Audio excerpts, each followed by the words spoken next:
Leaders in the Oklahoma House and Senate have very different ideas on what an educational bill should cost and include. And those differences were on full display at the state capitol this week. For more on that, I spoke with Quorum Call publisher Shawn.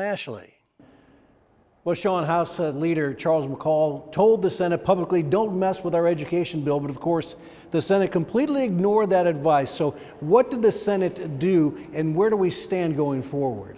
In the case of House Bill 2775, the appropriations bill for common education, they completely reworked it in a number of ways. It does include a teacher pay raise, but it's a bigger teacher pay raise. It also includes a merit pay proposal. And then it takes additional money and runs that through the funding formula for common education, something that explicitly the House version did not do. Now that both versions have passed, ideally they would go to a conference committee, but we'll just have to wait and see. In the case of House Bill 2775, the appropriations bill for common education, they completely reworked it in a number of ways. It does include a teacher pay raise, but it's a bigger teacher pay raise. It also includes a merit pay proposal. And then it takes additional money and runs that through the funding formula for common education, something that explicitly the House version did not do. Now that both versions have passed, ideally they would go to a conference committee, but we'll just have to wait and see.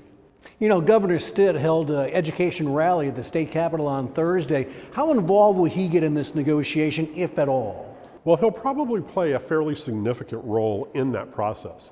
The governor has expressed support for the House plan. The Senate plan's a little newer, and so we haven't exactly heard from the governor on his thoughts on it. But throughout the month of February and March, after the House initially passed its program, the governor kept saying, hopefully cooler heads will prevail. So he could help splash some cool water on them, perhaps, so that they can come to an agreement. Okay, so we've reached the midpoint of the session, and at this point, Governor Stitt says his three legislative priorities are all still alive. What are they, and do you think they'll get across the finish line? Because certainly the governor still believes they will. School choice and additional funding for public education is one of those, and it's obviously a big point of discussion. Eliminating the grocery sales tax is another one of those points, and we saw legislation come over from the House which would do that. That will probably end up in the final budget negotiations.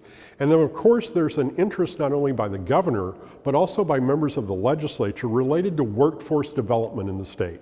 In each case, I think there will be something so that he can claim victory.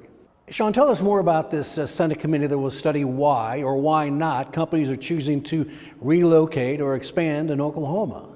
Senate President Pro Tem Greg Treat formed the Select Committee on Business Retention and Economic Development to look at those very issues. A common theme among them is that we need to ask the tough questions of our Department of Commerce, of our local chambers of commerce, and perhaps city and municipal officials, as well as businesses, and find out exactly why companies are going elsewhere other than Oklahoma.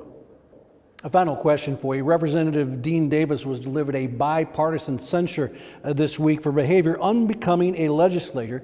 Recap what happened with Davis, and has he had any reaction to that censure? Representative Davis was arrested in Bricktown a little more than a week ago on a public drunkenness complaint. The following day, Davis took to the House floor and he apologized for the distraction which he had created, but he disputed the charges against him. As a result of that, he was censured by the House because in the course of his arrest, he tried to claim that the officers could not arrest him because he was a member of the House of Representatives. We really haven't heard from Representative Davis since the House took its action. In fact, on that day, he wasn't even there. You know, Shawn, pretty busy week as it turns out here. Thank you very much for your time. You're very welcome.